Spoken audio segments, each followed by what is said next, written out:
¿Qué tal? ¿Cómo está? Bienvenidos a una nueva emisión de Impacto Económico. De inmediato pasamos a analizar esos números que mueven al mundo y los rostros detrás de ellos. Nuestros titulares. Adelante. El Fondo Monetario Internacional reprende al gobierno de Juan Manuel Santos sobre las tareas pendientes en Colombia. Informalidad e infraestructuras encabezan esa lista. Y hoy en nuestra arista desarmamos la bomba de tiempo que supone y en la que ya se ha convertido la pobreza en la Unión Europea. ¿Cuáles son las razones? ¿Qué se está haciendo y qué no para combatirla? Y continúa el toma y dame entre la Unión Europea y Estados Unidos. El bloque del euro estudia endurecer políticas comerciales contra Washington.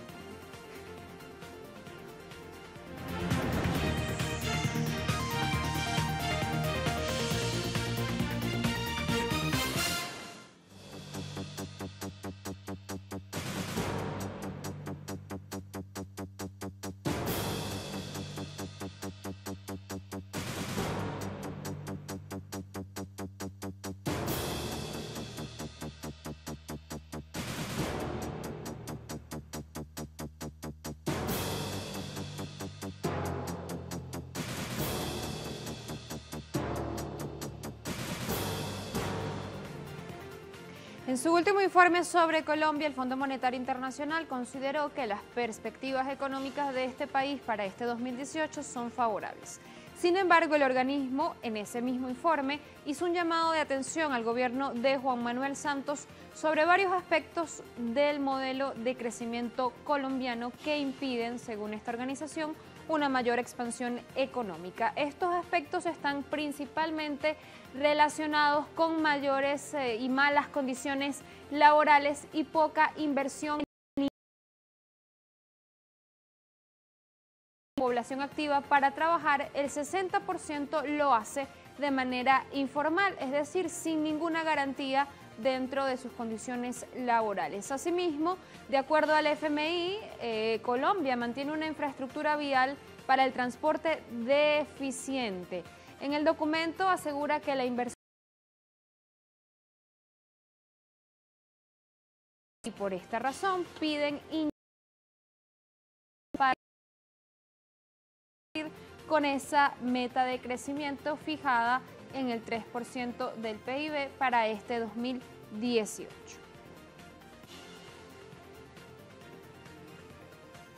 Frente a este escenario y aún reconociendo estas debilidades, el FMI recomendó a Colombia implementar al menos 3 grandes reformas económicas, todas enmarcadas en la ya clásica receta de liberalización comercial. En primer lugar, llamó al gobierno colombiano a revisar las barreras comerciales no arancelarias que datan desde el año 2000 con el fin de abaratar las importaciones que sirven de insumos en la elaboración de bienes de exportación, principalmente los agrícolas. Claro que esta recomendación deja por fuera esos tratados de libre comercio en los cuales Colombia forma parte. También pide mejorar la calidad de la educación superior para reducir la tasa de informalidad laboral, recordamos 60%, aunque también el FMI deja al lado los costos altos de las matrículas que ya pues casi hacen un lujo estudiar en Colombia. Adicionalmente, la comisión del FMI dijo que Colombia debe mejorar su ejecución para pues la inversión, especialmente en temas de salud y de pensiones, y para ello ha pedido reformas respectivas en cada sector.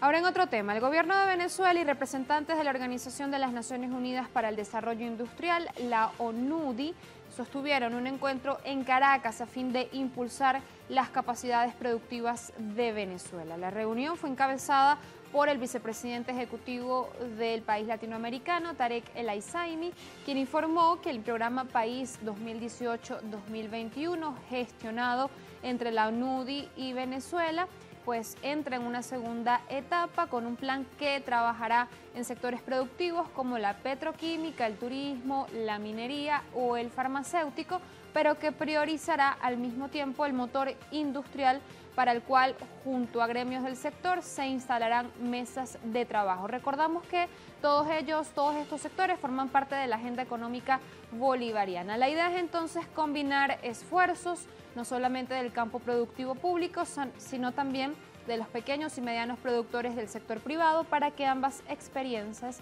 sirvan y se nutran entre sí.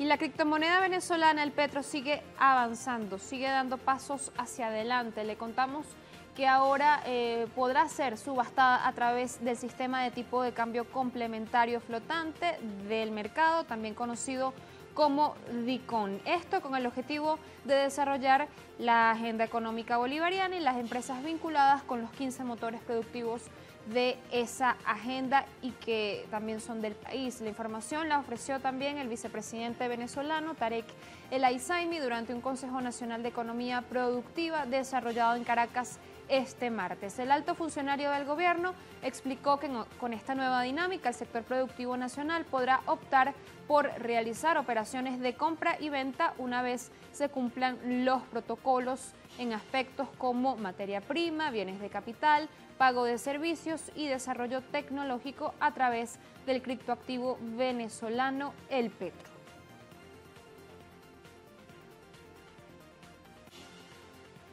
Quiero compartir con ustedes y con el país un importante anuncio que el presidente Nicolás Maduro quiere hacerles llegar a todos los sectores productivos de Venezuela.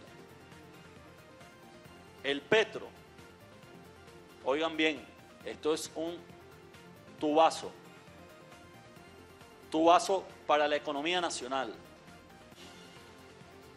Y con esto quiero ya también, permítanme decirlo así, hoy declarar el entierro oficial de los marcadores criminales que nos impone Dollar Today y todas las páginas manipuladas desde afuera para desestabilizar nuestra economía.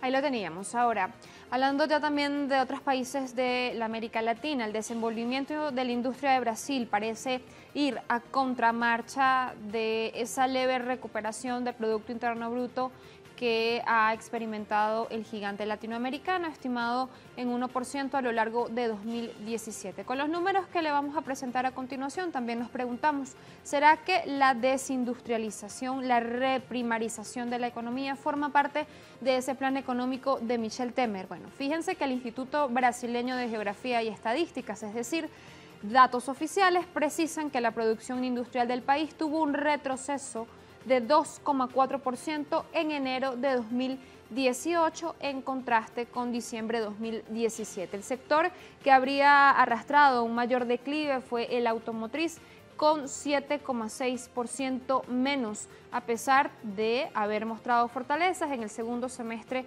del año pasado. Asimismo, de los 24 segmentos industriales estudiados por el Instituto de Geografía, 19 presentaron cifras negativas en enero. El declive marca la primera lectura inferior a lo previsto desde septiembre pasado y también constituye un nuevo indicio del menor impulso económico tras la baja cifra del PIB de Brasil y de la recesión que pues ya acumula casi 3 años en línea en datos negativos. Hay más noticias. El saldo comercial de Honduras en 2017 refleja también esos desequilibrios del modelo económico dependiente de las importaciones de este país. El déficit sigue creciendo. Vamos de inmediato a revisar los datos del Banco Central de Honduras. Si bien las ventas hondureñas al extranjero acumuladas en diciembre de 2017 crecieron en 676,9 millones de dólares, que supone además un aumento del 17,4% en comparación con lo registrado en 2016, pues al cierre del año pasado el déficit comercial fue superior al 1,9%. El rojo de la balanza comercial en 2017 se debe a que mientras las exportaciones registraron un menor auge, contabilizando 4.564,2 millones de dólares. Las importaciones sumaron 9.684,4 millones de dólares, reportando un alza de 8,6%. El organismo hondureño señaló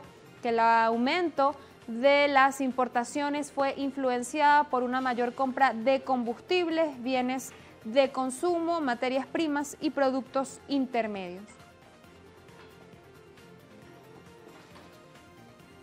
Con esos datos que reflejan ese deficiente manejo también de las cuentas públicas en Honduras, nos vamos a la primera pausa en Impacto Económico. A la vuelta estaremos desarmando, como les decía al inicio, la bomba de tiempo que supone la pobreza en la Unión Europea. Al regreso.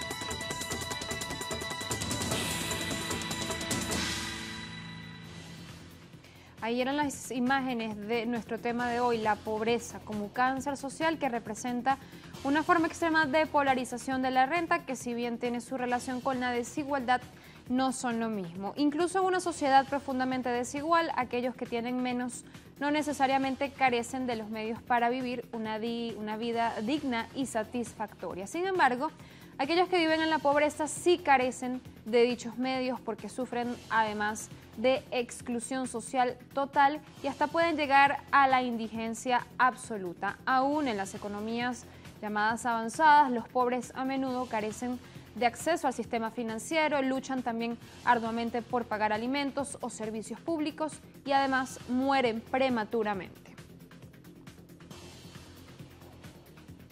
En Europa, fíjese que según la definición de la Eurostat, la Oficina de Estadísticas Oficial del continente, las personas en riesgo de pobreza son aquellas que viven en un hogar con un ingreso disponible equivalente por debajo del umbral de seguridad monetaria que está establecido como el 60% del ingreso nacional disponible, también equivalente.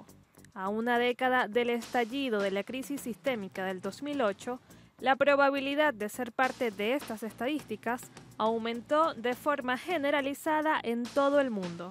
Sin embargo, ha sido de caer bajo la penosa línea al porcentaje regional. Es el resultado de una década de ajustes de cinturón como política económica, donde mientras se privatizan las ganancias, se socializan las pérdidas a través de recortes de la inversión social sobre derechos básicos que se precarizan las oportunidades de que no revertir el proceso destructivo del manejo de la crisis. Las consecuencias podrían causar daños irreparables sobre la población y por ende perjudicar la salud de la economía global. Y es que las habilidades de los trabajadores pueden deteriorarse durante periodos de desempleo de larga duración. Incluso para muchas personas pobres, volver a unirse a la fuerza de trabajo será imposible, o cuando finalmente lo logren, se les exigirá que se conformen con empleos precarios y mal remunerados que los hacen más vulnerables a la próxima recesión. Aunque la actual recuperación económica que experimentan algunos países de la Unión Europea podrían en parte revertir la tendencia en la pobreza, los factores estructurales que subyacen al problema se mantendrán, especialmente mientras los recursos no sean redistribuidos de forma justa, no exista una política fiscal progresiva y no haya una dignificación de los sueldos y salarios. la reasignación del pastel económico, sin embargo, debe estar combinado con políticas nuevas que permitan reintegrar a sus sociedades a aquellos que han sido expulsados de los márgenes, por lo que provocaron la crisis y la siguen gestionando en beneficio propio. Para el año 2016, la situación de pobreza o el estado de exclusión social en la Unión Europea llegaba a más de 117,5 millones de personas, es decir, una cuarta parte de la población del bloque de los 28. Las naciones del Eurogrupo que más sumaron ciudadanos a la pobreza desde 2008 fueron Italia, España y Grecia, con un total de 6 millones de personas, mientras que en Francia y Alemania la proporción de pobreza se mantuvo en 20%. Asimismo, las probabilidades de caer en la pobreza en la Unión Europea aumentó especialmente para quienes tienen entre 18 y 29 años durante el periodo 2007 a 2015, cuando la tasa pasó de 19 a 24%. De esta realidad tampoco se escapan quienes tengan trabajos. De acuerdo a datos de la Oficina Europea de Estadística, Eurostat, 1 de cada 10 trabajadores de la Unión Europea se encuentran en riesgo de caer en pobreza. Encabezando la lista de países, Rumania con 18,8% de vulnerabilidad, Grecia con 14% y España con 13,1%. Dicen que para los líderes de la Unión Europea todavía les es imposible traducir esa alabada recuperación económica de algunos de sus países en términos de PIB, en creación de empleos de calidad, en mejora de las condiciones de vida de sus ciudadanos. De ahí que algunos digan que hay que modificar la distribución del poder y la riqueza hacia arriba. Dicen también hay alternativas y son posibles al neoliberalismo. Así nos vamos a la segunda pausa en Impacto Económico. A la vuelta estaremos nuevamente revisando cuál es ese toma y dame entre la Unión Europea y Estados Unidos en esa, pues ya a la vista, guerra comercial.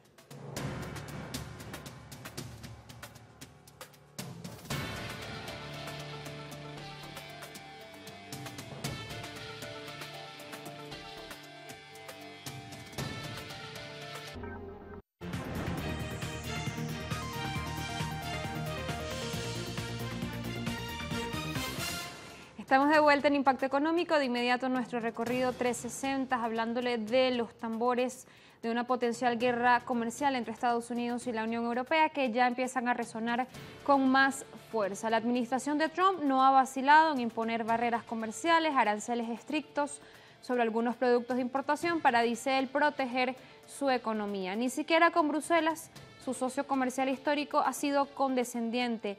Claro que la Unión Europea ya plantó posición, ha decidido además contraatacar con sus propias medidas. Nuestra compañera Romina Peñate nos habla justamente de la posición del viejo continente ante las imposiciones de la Casa Blanca. Romina. Saludos a toda nuestra audiencia desde Madrid. Pues el pasado jueves el presidente Donald Trump anunció que Estados Unidos impondrá aranceles de un 25% en las importaciones de acero y de un 10% en las de aluminio. Y la Comisión Europea ya ha anunciado que mañana miércoles abordará una respuesta a estos aranceles. El portavoz de la Comisión, el griego Margaritis Schinas, dijo que será una respuesta firme, rápida y proporcionada, aunque intentó evitar hablar de una batalla comercial. Aseguró que los problemas en este sector se deben al exceso de capacidad mundial. Y en un borrador de esta respuesta, al que ha tenido acceso un canal de información económica, aseguran que Europa impondrá aranceles de un 25% al acero, a las prendas de vestir, al calzado y a otros productos industriales por valor de 2.800 millones. En esta lista también hay muchísimas otras cosas como maquillaje, yates, motocicletas, arroz o bourbon. De todos modos, tendremos que estar muy pendientes a esa respuesta que dé mañana la Comisión Europea. Así es, Romina, exactamente esa es la noticia. La Comisión Europea podría aplicar nuevos aranceles sobre el acero, prendas de vestir, ciertos productos industriales provenientes de Estados Unidos. El portal libremercado.com justamente lo reseña. La UE estudia responder a Trump con aranceles del 25% sobre algunos productos de Estados Unidos. La comisión pues baraja proponer ya mañana mismo estos aranceles que rondarían el 25% a determinadas importaciones procedentes desde el vecino país, como el acero, prendas de vestir, calzado, productos industriales, que estarían valorados en un total de 2.800 millones de euros. En esta lista también se incluiría, como lo decía mi compañera Romina Peñate, maquillaje facial, yates, motocicletas, pues algunos productos también de consumo como arroz, arándanos o incluso el zumo de naranja. A todo le quieren poner ese 25%. Bruselas ha defendido que se trata de otra de las medidas para, otra vez dicen, defender a las firmas comunitarias y al empleo en la UE contra prácticas desleales en el comercio internacional. Va a continuar ese toma y dame pues importante entre Estados Unidos y la Unión Europea, bastante irónico porque son ellos los que más defienden pues el libre comercio. Ahora en otro tema, vamos a pasar a hablar de China, porque el gas de este país, ya dicen, no es suficiente para abastecer a todo el país, por lo que el gigante asiático deberá hacerlo, abastecerse más del que le compra a Rusia si quiere hacer frente al crecimiento que están también experimentando muchas de sus regiones. Así lo informaba el presidente del Comité Nacional de Desarrollo y Reformas de China, He Lefin.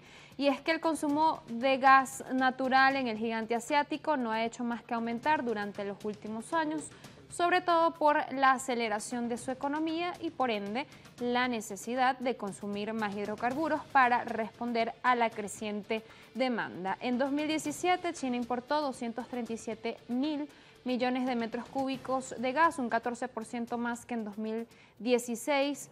Ese es el motivo por el que el país tendrá que garantizar su seguridad energética. La cuestión, dicen, es urgente porque los yacimientos de las zonas del interior en los que tradicionalmente se extraía gas natural están agotando sus reservas. Un factor que empuja a Beijing a cooperar con Moscú para garantizar esa seguridad energética y seguramente también le ponen los ojos a Bolivia, líder pues regional en Latinoamérica en producción de gas.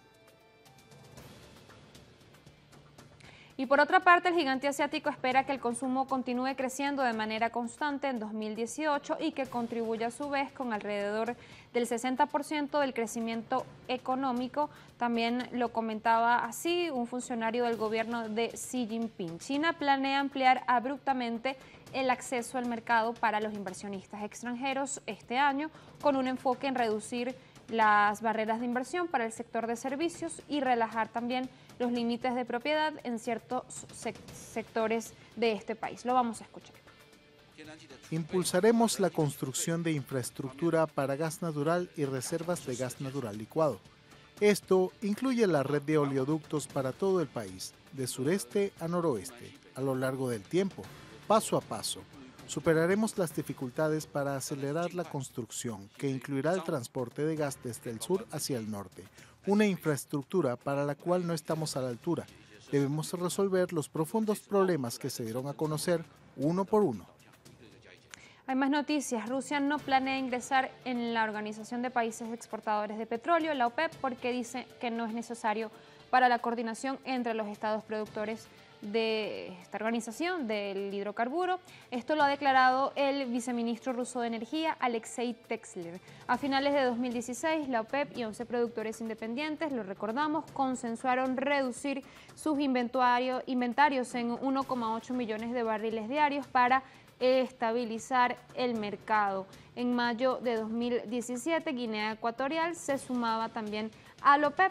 El convenio, que vencía en marzo de este año, fue prorrogado hasta finales de diciembre. El portavoz del Kremlin dijo que de momento es temprano para hablar del futuro formato de la cooperación entre Rusia y la Organización de Petróleo, pero que por lo pronto ven innecesario que haya el ingreso del país euroasiático a la OPEP. Sin embargo, seguirán cooperando codo a codo, mano a mano, por estabilizar los precios del petróleo y recuperar la gobernabilidad del mundo energético. Así llegamos al final de esta emisión de Impacto Económico, como siempre agradeciendo la sintonía. Recuerden nuestras cuentas en Twitter, @TelesurTV, @CrismarTelesur. Será hasta mañana. Chao, chao.